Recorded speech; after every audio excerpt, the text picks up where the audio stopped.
In this video, I'm doing a position analysis from one of the positions in the Backgammon with Grandmasters series. Thank you for joining me. I hope you enjoy this video. Please like and subscribe, and you'll be notified every time I upload a new video. Please let me know what you think in the comments below and what you'd like to see in future videos so I can work on that.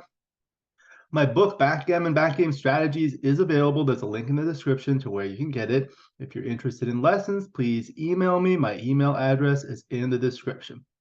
So this is the position from the Backgammon with Grandmasters series that we thought was an interesting position. This was in a match between Chris Trencher and XG. It was a 3-point match. It was the first game, so it was 0-0 or 3 away, 3 away.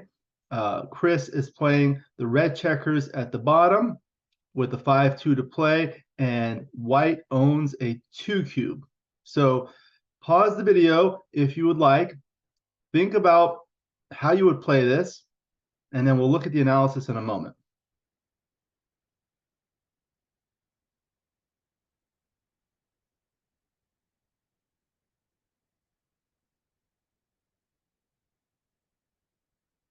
Okay, so in this position, red has a 5-2 to play. Again, the score is 0-0, so 3 away, 3 away. Red has a checker on the bar, so the 2 is forced to come in, bar 23. And then you have to think about the 5. So the two straightforward choices are to cover the ace point with a 6-1, or to continue to the 18 point with 23-22. So notice we're up by 11 pips in the race before. So after hitting, we're going to be up by a lot more. So when you are up so much in the race, you really need to start getting the back checkers moving and bringing things home. Getting hit is not good either way, but if you have a huge racing lead, it's not as big a deal as if the race is close. So this is the result. It turns out that hitting and continuing to the 18 point is the correct play, and covering the ace point with a 6-1 is an error. So the correct play looks like this: bar 23 and then continuing from 23 to 18, resulting in this position. And the second play is hitting with bar 23 and covering the ace point with 6-1 like this, resulting in this position. So let's take a look at this. After the correct play, again, we're ahead by 41 pips. So when you are that far ahead, you really need to get things moving. You don't want to get stuck. Otherwise, what can happen is you get stuck in the back and then you're forced to collapse your forward position. You don't want that. Here, the back checker is on the 18 point. It's a spare, which is really nice because you can use it to play on this side of the board in the outfield next if necessary. At the same time, red has a 3-point board with a blot in it.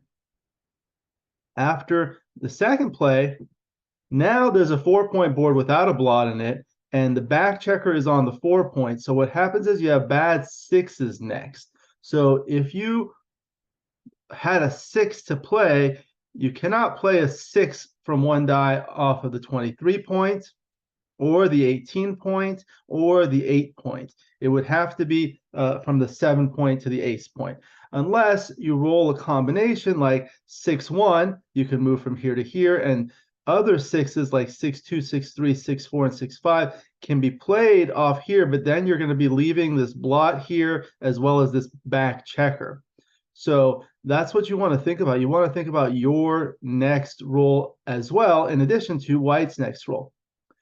So again, going back to the original position, if you move a checker for white from the 13 point to the 4 point, or as shown here, the red's 12 point to red's 21 point, now the two plays are virtually tied in terms of hitting and continuing, or hitting and covering the ace point.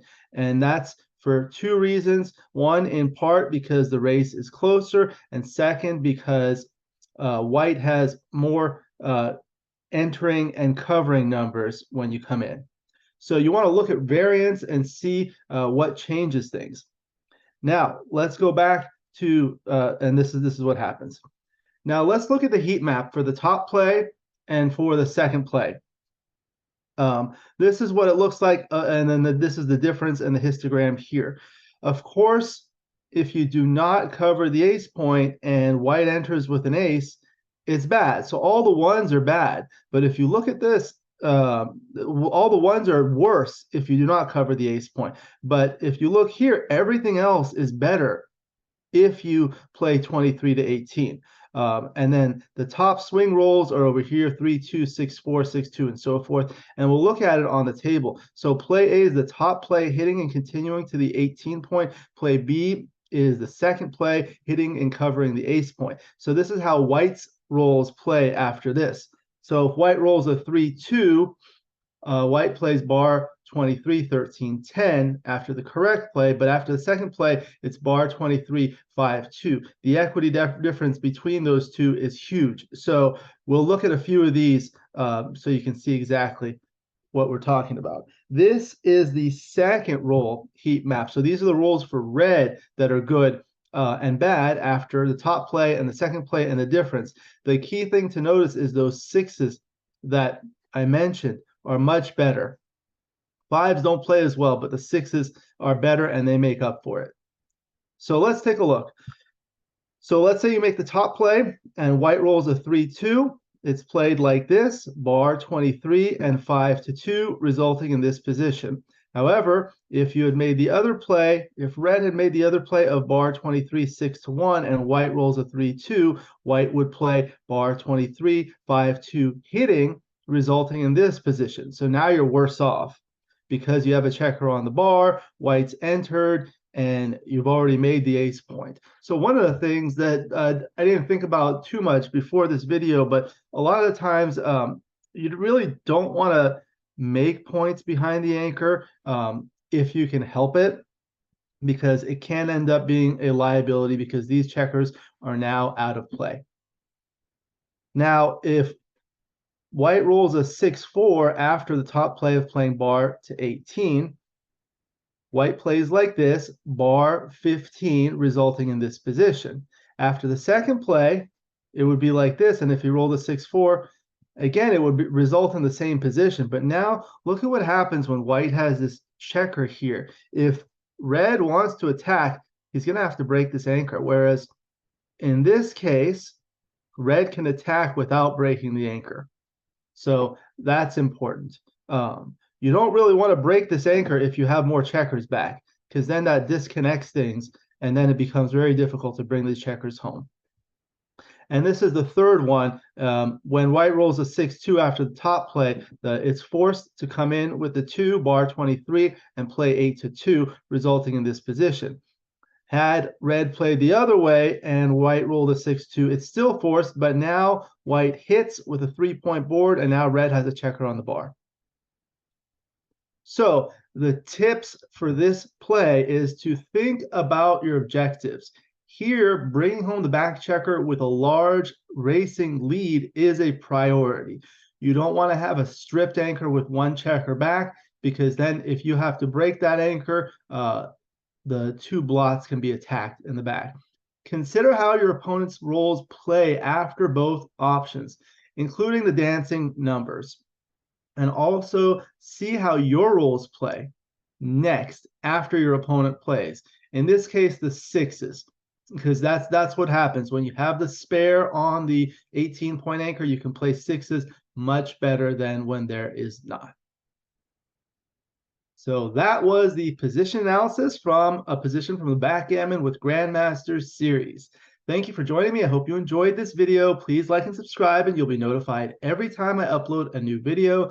Please let me know what you think in the comments below and what you'd like to see in future videos so I can work on that. Again, my book, Backgammon Backgame Strategies, is available. There's a link in the description to where you can get it. And if you're interested in lessons, please contact me via email. My email address is in the description. I look forward to seeing you in future videos. And until then, keep rolling your dice.